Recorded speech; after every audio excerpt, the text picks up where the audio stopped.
protesters from doing that.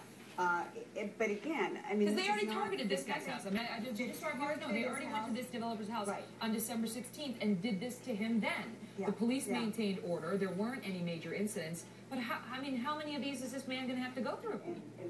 Through vile language at the house. I mean, this is going on. What a weird combination.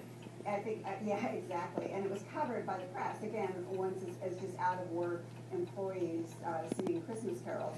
But these are what sort of underlies a lot of this stuff is a chip on the shoulder from these protesters that.